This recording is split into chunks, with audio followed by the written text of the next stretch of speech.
Assalamualaikum warahmatullahi wabarakatuh. Selamat pagi, salam sejahtera untuk kita semua. Perkenalkan, saya Safrida, dosen Prodi Ilmu Administrasi Negara, Fakultas Ilmu Sosial dan Ilmu Politik Universitas Teguh Umar. Sebelum saya menjelaskan deskripsi mata kuliah yang saya ampu, saya akan menjelaskan terlebih dahulu bidang karya saya. Bidang karya saya adalah kebijakan publik dan ada beberapa mata kuliah yang saya ampu, di antaranya implementasi kebijakan, pemberdayaan masyarakat, metode penelitian administrasi. Video ini saya buat untuk memenuhi persyaratan sertifikasi dosen tahun 2023, yaitu salah satu tanggung jawab Tridharma dosen adalah aspek pelajaran. Izinkan saya pada hari ini akan memaparkan salah satu mata kuliah yang akan saya ampu, yaitu mata kuliah implementasi kebijakan dengan metode delivery, interaction, and assessment. Saya akan memulai dengan menjelaskan salah satu mata kuliah yang saya ampu terkait dengan deskripsi dan informasi umum dari mata kuliah implementasi kebijakan. Mata kuliah implementasi kebijakan, mata kuliah semester 5 dan merupakan mata kuliah wajib dengan bobot 3 SKS yang akan dilaksanakan selama 1 semester ke depan. Bahasa pengantar dalam mata kuliah implementasi kebijakan yaitu bahasa Indonesia. Capaian pembelajaran lulusan pada Prodi Ilmu Administrasi Negara untuk mata kuliah implementasi kebijakan: yang pertama, bekerja sama dan memiliki kepekaan sosial serta kepedulian terhadap masyarakat dan lingkungan. Menunjukkan sikap tanggung jawab atas pekerjaan di bidang keahliannya secara mandiri. Mengembangkan berbagai alternatif solusi untuk mengatasi permasalahan aktual administrasi negara berdasarkan metode ilmiah secara sistematis. Mampu membuat keputusan dengan memilih solusi terbaik dari berbagai alternatif yang ada atas permasalahan aktual administrasi negara dengan pendekatan yang relevan. Mampu menganalisis, mengevaluasi implementasi publik dengan menggunakan prinsip-prinsip, metode-metode kualitatif, dan implementasi dengan menganalisis kasus-kasus yang ada. Untuk capaian pembelajaran CPMK mata kuliah implementasi kebijakan diantaranya: pertama, mampu memahami konsep dasar ruang lingkup kebijakan. Yang kedua, mampu menganalisis, menjelaskan perkembangan implementasi kebijakan. Yang ketiga, mampu memahami dan menganalisis kasus-kasus dalam model implementasi kebijakan. Kemudian, referensi yang digunakan dalam mata kuliah ini implementasi kebijakan yang beragam. Di antaranya ada referensi dengan judul buku Kebijakan Publik, Formulasi, Implementasi, dan Evaluasi Kebijakan yang ditulis oleh Dwi Jo Wijoto. Kemudian buku Policy and Police Implementation in the Track World yang ditulis oleh Grinder. Kemudian buku Kebijakan Publik Berbasis Dinamika Polisi Analisis yang ditulis oleh India Wono. Kemudian ada beberapa referensi lain yang digunakan untuk mendukung mata kuliah ini, mulai dari e-books, jurnal nasional, jurnal internasional. Mata kuliah ini juga sudah memiliki buku ajar khusus, yaitu yang berjudul Implementasi Kebijakan dalam Perspektif Case Method.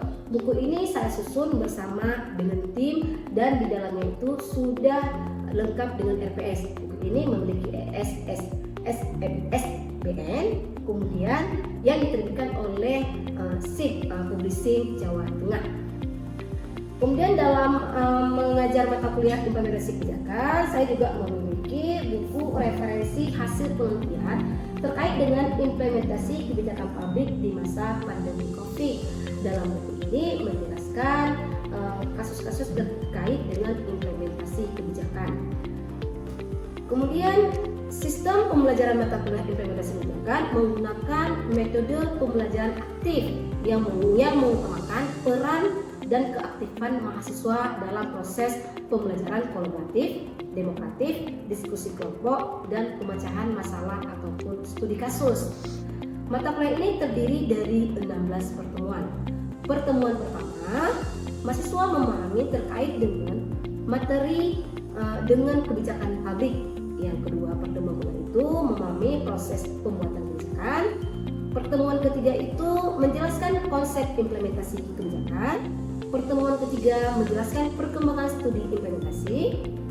Pertemuan kelima menguraikan proses implementasi kebijakan. Pertemuan keenam menjelaskan dan menganalisis tentang model-model teoretik implementasi kebijakan. Pertemuan ketujuh memahami pendekatan implementasi kebijakan. Dan pertemuan ke-8 ada ujian tengah semester, yaitu UTS, yang dirangkum soal-soalnya dari pertemuan pertama sampai pertemuan ke-7. Kemudian pertemuan ke-9 menjelaskan tentang analisis antara organisasi dan implementasi. Pertemuan ke-10 memahami tentang penentu dalam implementasi kebijakan. Pertemuan ke-11 menjelaskan implementasi kebijakan model Elmore. Kemudian pertemuan ke-12 di sini ada studi lapangan dan studi kasusnya menjelaskan tentang model implementasi kebijakan yang dijelaskan oleh Edward Tree. Kemudian untuk menganalisis kasusnya dan studi kasusnya ada di dalam buku implementasi kebijakan berbasis case method ini. Di dalamnya sudah lengkap terkait dengan kasus bagaimana sebuah implementasi kebijakan berhasil dan gagalnya seperti teori yang dijelaskan oleh Edward Tree. Kemudian pertemuan ke-13 menjelaskan terkait dengan model implementasi kebijakan menurut Van Meter dan Van Dorp. Kemudian pertemuan ke-14 menjelaskan tentang teori model implementasi Merrill dan Windle. Kemudian pertemuan ke-15 menjelaskan tentang model komunikasi dari implementasi kebijakan antara pemerintah. Dari pertemuan ke-12 sampai ke-15 di sini lebih memfokuskan kepada diskusi-diskusi studi kasus dengan model-model implementasi kebijakan yang dikeluarkan oleh beberapa para ahli dan bagaimana implementasi kebijakan di lapangannya. Kemudian pertemuan ke-16 menjelaskan tentang ujian akhir semester yang akan merangkum pertemuan pertama sampai pertemuan ke-15. Kemudian evaluasi pembelajaran mata kuliah implementasi kebijakan dengan bobot nilai. Yang pertama, partisipan, di mana partisipan ini ada 50%. Karena menggunakan studi kasus ataupun case method, makanya lebih dimintakan mahasiswa itu aktif dalam pembelajaran. Karena penilaian itu menyatakan 50% dari keaktifan mahasiswa. Kemudian tugas 10%, kuis 5%, UTS 15%, UAS 20%, untuk total keseluruhannya yaitu seluruhnya 100%. Demikian penjelasan yang dapat saya sampaikan terkait mata kuliah implementasi kebijakan untuk mahasiswa program studi Ilmu Administrasi Negara, Fakultas Ilmu Sosial dan Ilmu Politik, Universitas Tugu Umar. Berikut cuplikan dari proses pembelajaran mata kuliah implementasi kebijakan yang saya laksanakan secara tatap muka di ruang kelas. Selamat menyaksikan. Bismillahirrahmanirrahim. Assalamualaikum warahmatullahi wabarakatuh. Selamat pagi teman-teman. Masih pagi atau sudah sore? Walaupun sore, tapi kita tetap semangat. Makanya Ibu menjelaskan semangat Pak. Walaupun sudah sore, tapi semangat kita yang harus Pak. Gitu ya. Jadi hari ini kita akan memasuki pertemuan ketiga ya. Oke, sebelum kita melanjutkan perkuliahan, sebaiknya kita berdoa sesuai dengan keyakinan masing-masing agar perkuliahan kita diberkahi sama Yang Maha Kuasa. Oke, dimulai lagi. Siap.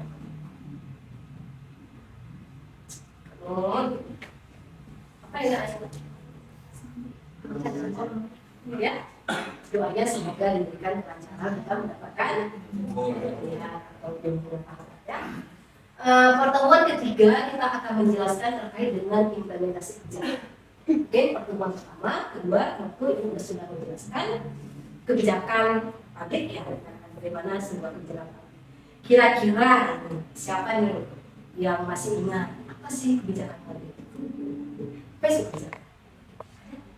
Ada yang masih ingat? Ada? Mungkin dalam arti sebelumnya kebijakan itu suatu keputusan pemerintah untuk melakukan sesuatu atau suatu tindakan ataupun tidak melakukan suatu tindakan untuk menyelesaikan isu dan permasalahan yang ada di masyarakat. Oke, bagus. Sepertinya isu pendapat yang dirasakan oleh Thomas D. Ya, di mana kebijakan itu apa yang dilakukan dan tidak dilakukan oleh Thomas. Tindakan yang dilakukan atau tidak dilakukan oleh pemerintah. Kebijakan itu sebuah aturan yang dikeluarkan oleh pemerintah untuk apa? Untuk siapa kita lakukan kebijakan tersebut? Untuk menyelesaikan permasalahan masyarakat. Itu tujuannya untuk menyelesaikan permasalahan dalam kehidupan masyarakat. Tapi kita melihat dalam kebijakan itu, dalam proses kebijakan itu ada yang namanya formulasi kebijakan. Kemudian ada yang namanya implementasi kebijakan. Sekarang kita akan melihat terkait dengan implementasi kebijakan. Jadi sebelum kita lanjut, implementasi kebijakan. Apa sih implementasi kira-kira? Siapa yang sudah memahami apa itu implementasi? Implementasi. Ya, kegiatan untuk merealisasikan. Oke, bagus. Dari implementasi, apa itu implementasi? Penerapan atau praktek. Penerapan atau praktek. Benar, sangat benar ya. Ada lagi? Pemberlakuan. Oke, mantap. Jadi implementasi itu bisa kita katakan penerapan, pemberlakuan, merealisasikan. Apa yang direalisasikan? Apa yang diterapkan? Apa yang dilaksanakan? Apa yang jadi yang diterapkan adalah kebijakan melalui implementasi kebijakan. Oke, lanjut kita lihat ya. Ini implementasi pada dasarnya merupakan pelaksanaan dari sebuah perencanaan yang telah disusun sebelumnya, meliputi waktu, siapa yang melakukan, sumber daya yang dibutuhkan, dan tindakan yang dilakukan. Jadi ini merupakan sebuah implementasi. Implementasi sesuatu yang sudah direncanakan. Yang direncanakan kemudian dibuat sebuah kebijakan. Berupa apa dibuat kebijakannya? Berupa aturan undang-undang yang dikeluarkan. Ya kan? Jadi dalam pelaksanaannya itu juga melihat daripada waktu. Waktu apa? Waktu dalam pelaksanaan sebuah kebijakan. Kemudian siapa yang akan melakukan kebijakan ini? Siapa yang akan mengimplementasikan kebijakan ini? Tergantung daripada tugas dan fungsi masing-masing, kita katakan. Misalnya kita katakan kebijakan apa? Kebijakan untuk penanggulangan pengangguran. Siapa pelaksananya? Ayo siapa? Kira-kira. Dinas sosial diantaranya, ya. Jadi banyak di sini. Siapa yang akan melaksanakannya? Jadi terkait siapa ya? Kemudian sumber daya yang dibutuhkan dan tindakan apa yang dilakukan.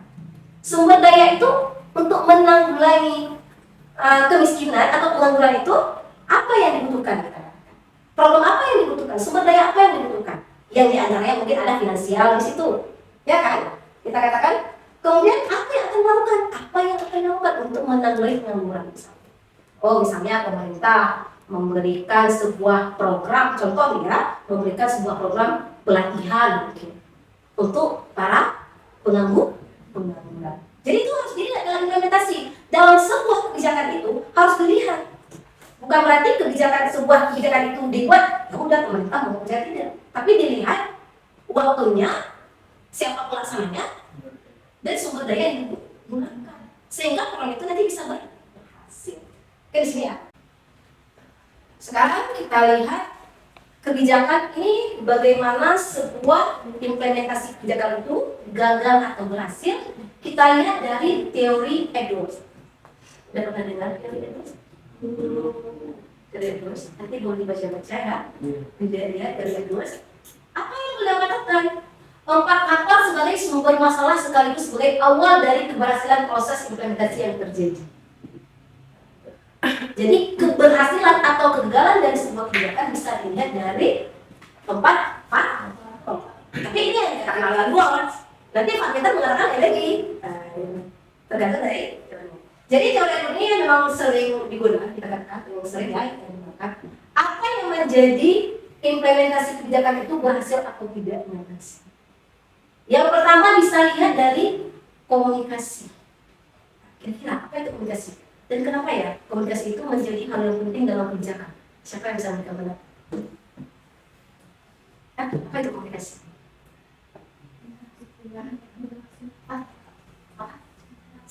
Interaksi, oke, interaksi, komunikasi, interaksi dua orang atau ya, bagus. Kenapa kira-kira dalam kebijakan itu memerlukan komunikasi untuk berhasil sebuah implementasi kebijakan? Kira-kira kenapa?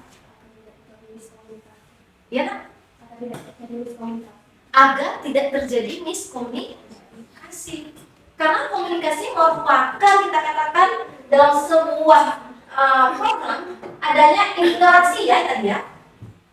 Bagi pengambil keputusan dengan pelaksanaan keputusan dan juga sasaran daripada program. Pengambil keputusan itu siapa? Adalah pemerintah yang membuat keputusan. Pelaksanaan kebijakan siapa? Siapa pelaksana? Yang tadi kita katakan tergantung daripada tujuannya, tergantung daripada program apa yang akan dilakukan. Kita katakan contoh, misalnya yang tadi kita katakan Undang-Undang Nomor 13 Tahun 2011 yang untuk penanganan fakir miskin, yang diantaranya ada untuk pelayanan pendidikan, kita katakan kesehatan. Jadi kita lihat siapa pelaksananya dan kelompok sasaran siapa.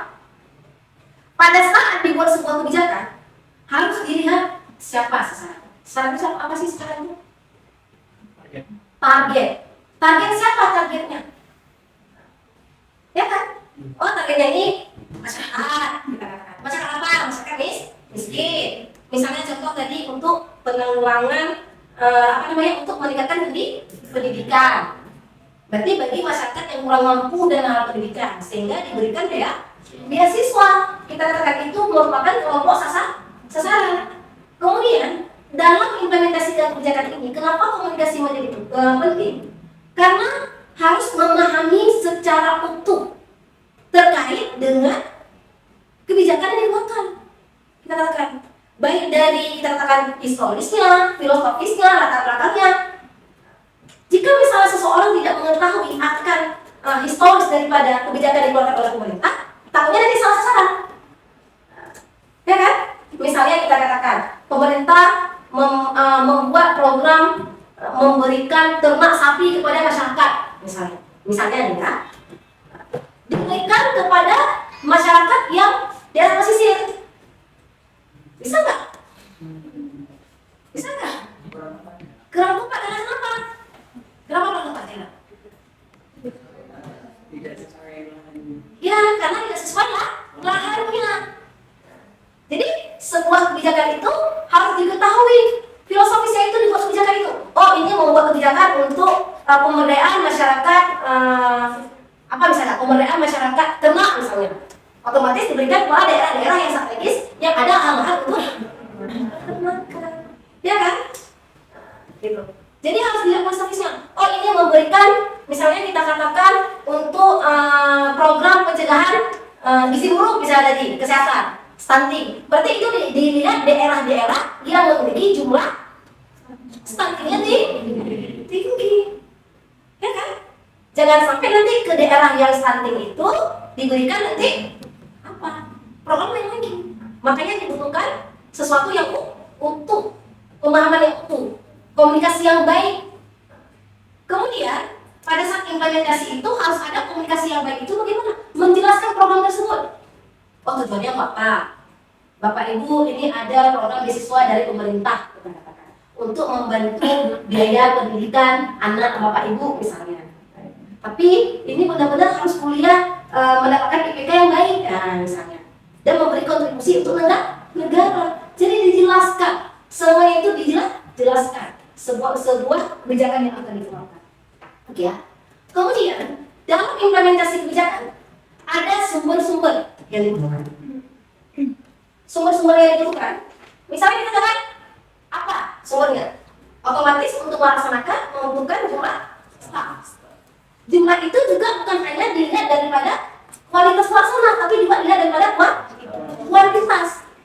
Untuk sesuai sebuah program dilaksanakan. Kemudian informasi, semua informasi yang benar-benar akurat. Misalnya kita katakan yang tadi, untuk mencari jumlah masyarakat miskin, agar bantuannya tepat sasaran harus mendapatkan data yang valid, ya kan? Gitu. Kemudian wewenang, sebuah kebijakan itu juga membutuhkan wewenang yang lepas. Misalnya kita katakan, oh ini diberikan biaya pendidikan kepada Aceh misalnya, kan? Wewenang itu harus diberikan sehingga leluasa dalam menjalankan program tersebut. Kemudian otomatis dalam setiap kebijakan itu membutuhkan fasilitas anggaran. Nah, itu otomatis penting ya. Kemudian juga fasilitas kerja lainnya. Yang ketiga itu ada disposisi. Ini juga merupakan hal yang sangat penting dalam implementasi kebijakan. Kenapa kita katakan hal yang sangat penting? Disposisi ini terkait dengan sikap daripada pelaksana kebijakan. Kira kenapa penting sikap pelaksana kebijakan? Sikap daripada pelaksana kebijakan kenapa kira penting? Karena seseorang itu memiliki sifat yang berbeda dan itu nanti tempatnya juga berbeda. Iya. Jadi harus ada kita katakan dalam melaksanakan implementasi kebijakan itu dia harus melihat daripada sikap si pelaksana itu sendiri. Welcome nggak orangnya? Terkadang ingin membuat sebuah pemberdayaan, tapi pejabatnya yang tidak welcome sehingga tidak bisa dilaksanakan karena ego-egonya. Oh itu programnya itu bisa ke saya nggak misalnya, ya kan? Nggak dilihat daripada tujuannya. Ada ego daripada sektoral, sikap ego sektoral nggak bisa. Jadi harus leluasa. Kemudian penempatan staf birokrasi, ini harus sesuai nih penempatan staf. Kenapa kita katakan harus sesuai penempatan staf? Agar informasi yang diberikan itu sesuai. Misalnya kita katakan kebijakan dalam hal peningkatan pendidikan atau pemberian beasiswa. Jadi staf yang ditempatkan itu bagian apa? Otomatis yang mengetahui bagian bidang pendidikan yang sesuai. Kemudian sumber motivasi. Apa sumber motivasi? Sumber motivasi ini banyak ya. Bisa berupa insentif, kita katakan bisa berupa reward yang diberikan oleh atasan sehingga kebijakan itu terlaksanakan dengan baik. Yang terakhir ada struktur organisasi. Struktur organisasi ini dilihat dalam hal pembagian tugas. Bagaimana sebuah kebijakan dikeluarkan juga harus ada siapa yang menghandle apa. Itu namanya pembagian tugas. Harus ada tugasnya masing-masing. Kemudian mekanisme pelaksanaan juga harus ada SOP yang jelas. Misalnya kita katakan untuk bagaimana mendapatkan beasiswa, kriteria itu bagaimana. Oke. Paham sampai yang ini? Nah, jadi ada yang mau tanya? Oke, silakan. Izin bertanya, sebelumnya perkenalkan nama saya Siswa Tiara. Bagaimana jika saat implementasi kebijakan publik ini tidak berjalan sesuai dengan rencana atau muncul masalah tersebut jika saat dijalankan? Apakah ada rencana mitigasi atau respon darurat dari pemerintah? Bagaimana? Jadi sebuah kebijakan itu tadi kita katakan adanya waktu kita katakan dalam implementasi kebijakan. Kapan kita lihat kebijakan itu tidak terlaksanakan dengan baik? Dia ada namanya dalam implementasi kebijakan itu ada evaluasi. Nah, ada evaluasi dia. Misalnya kita katakan pemerintah mengeluarkan kebijakan pemberian beasiswa bidik misi kepada mahasiswa misalnya. Kita katakan untuk apa? Untuk meningkatkan jumlah pendidikan lebih baik misalnya. Ya kan? Jadi pas di lapangan itu tidak berjalan dengan baik seperti dibilang tadi. Tidak sesuai. Rupanya banyak yang mendapatkan beasiswa itu tidak untuk pendidikan misalnya, untuk payah-payah sehingga prestasi pendidikannya itu tidak meningkat. Makanya perlu adanya evaluasi. Pemerintah itu harus melakukan evaluasi berkala, melihat, gitu. Dan perlu ada pendampingan dalam sebuah implementasi kebijakan. Sehingga programnya itu nanti berkelanjutan.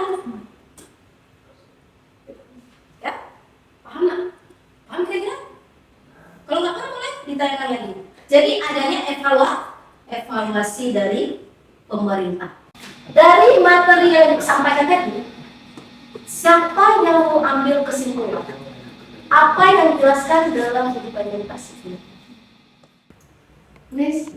Mungkin saya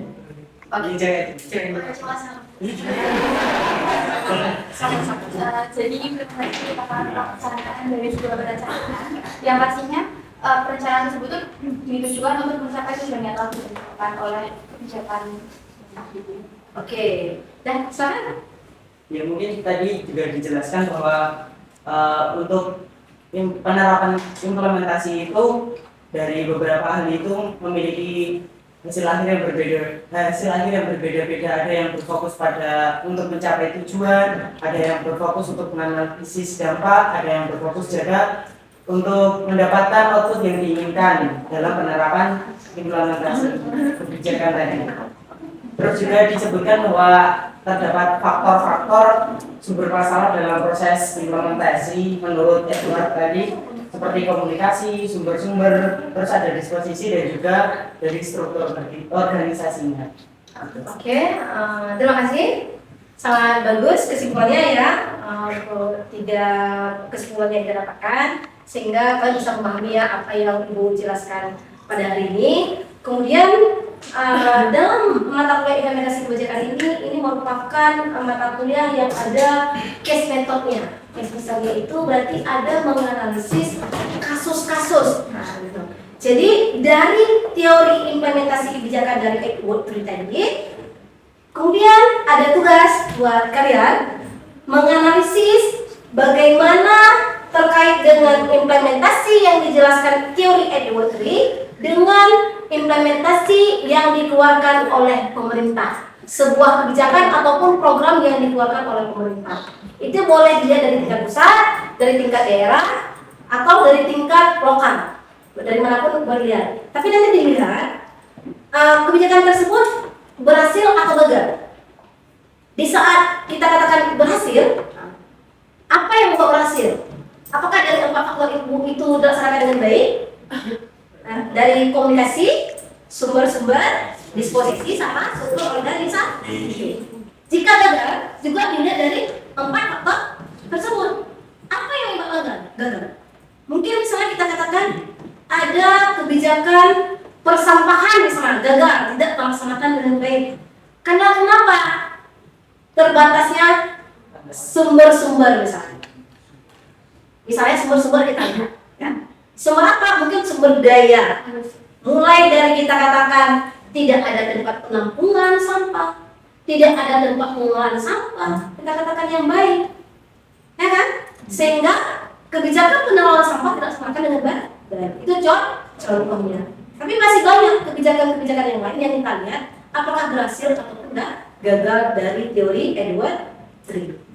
Kemudian untuk materinya ini sudah Ibu kirimkan melalui akun Pintu. Nanti kalian bisa mengakseskan di dalam akun Pintu untuk materinya, dan juga nanti tugasnya itu bisa dikirimkan melalui akun Pintu. Oke, kemudian apakah ada yang lain? Cukup? Cukup? Tidak ada lagi yang bertanya? Jika memang tidak ada lagi bertanya, ini sudah hampir setengah 5 ya. Jadi kita cukupkan untuk hari ini. Ibu ucapkan terima kasih yang sebesar-besarnya, dan Ibu akhiri wassalamualaikum warahmatullahi wabarakatuh. Demikian cuplikan singkat proses pengajaran mata kuliah yang saya ampu agar dapat menjadi gambaran kinerja bidang pengajaran pada mata kuliah implementasi kebijakan. Saya mengucapkan terima kasih kepada seluruh tim. Demikian yang dapat saya sampaikan. Atas kekurangan dari saya, mohon maaf yang sebesar-besarnya. Terima kasih. Wassalamualaikum warahmatullahi wabarakatuh.